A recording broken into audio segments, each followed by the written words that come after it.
வேகமாக ஓடிட்டு இருக்கிற இந்த உலகத்தில் பயணம் செய்கிற எல்லா மனுஷங்களுக்கும் ஏதோ ஒரு தேடல், கனவுகள், லட்சியம், ஆசைன்னு பிரபஞ்சத்தில் இருக்கிற ஒவ்வொரு மனுஷனும் தினமும் ஓடிட்டு தான் இருக்கான்.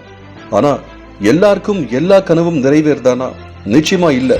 ஏன்னா குடும்பத்தில் கணவன் மனைவிக்குள்ள நிறைய பிரச்சனை, குழந்தைகளுக்கு நல்ல கல்வி, சொந்த வீடு வாங்க கனவு. ஆனால் அதில் நிறைய தடை. சொந்தமாக தொழில் தொடங்கணும், அப்படி தொடங்கினாலும் அதில் ஏமாற்றம், மிகப்பெரிய நஷ்டம், பண இழப்பு, மனச்சோர்வு. உங்கள் வாழ்க்கையில் எந்த முடிவு எடுத்தாலும் பிரச்சனை, சரியான வருமானம் இல்லை. எல்லாத்தையும் விட கடவுள் நமக்கு தரக்கூடிய மிகப்பெரிய சொத்து குழந்தை வரும். அந்த குழந்தை வரும் ஒரு பொண்ணுக்கு கிடைக்கலனா, கருவில் சுமக்கலைன்னா அது எந்த பின்னாலையும் நிச்சயமாக தாங்கிக்க முடியாது. நம்ம வாழ்க்கையில் எவ்வளவு உழைப்பு, கடவுள் மேலே பக்தி இருந்தாலும் பிரபஞ்சத்தில் சில துஷ்ட சக்திகள் தான் எல்லாத்துக்கும் தடையும் காரணமாக இருக்கும்.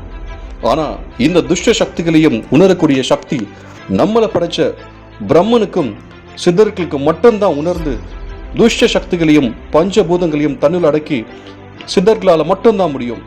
அதில் கருவூரா சித்தருக்கு மிகப்பெரிய சக்தி இருக்கு. அந்த எல்லா சக்தியும் கொண்ட பஞ்சமுக எந்திரம் நிச்சயமா உங்க வீட்டில் இருக்கிற துஷ்ட சக்திகளை விரட்டி அடிக்க முடியும். அப்பதான் உங்க வீடு சுபிக்ஷமா மாறும். உங்க வாழ்க்கைக்கு தேவையான தனம், கல்வி, வீடு, குழந்தை பாக்கியம், சொத்து பிரச்சனை, கணவன் மனைவிக்குள்ள ஒற்றுமை, புது வாகனம் வாங்க எல்லாத்துக்கும் ஒரே தீர்வு பஞ்சமுக எந்திரம். இதை வாங்கி உங்க வீட்டு பூஜை அறையில வச்சு நம்பிக்கையோட பிரார்த்தனை பண்ணுங்க. நீங்க நினைக்கிற எல்லா விஷயங்களும் நிச்சயமா நடக்கும், கைகூடி வரும். உங்க வாழ்க்கையில மிகப்பெரிய மாற்றத்தை கொண்டு வரும். நம்பிக்கையோட இந்த பஞ்சமுக இயந்திரத்தை வாங்குங்க. இனி உங்க வாழ்க்கையில எல்லாமே வெற்றி தான்.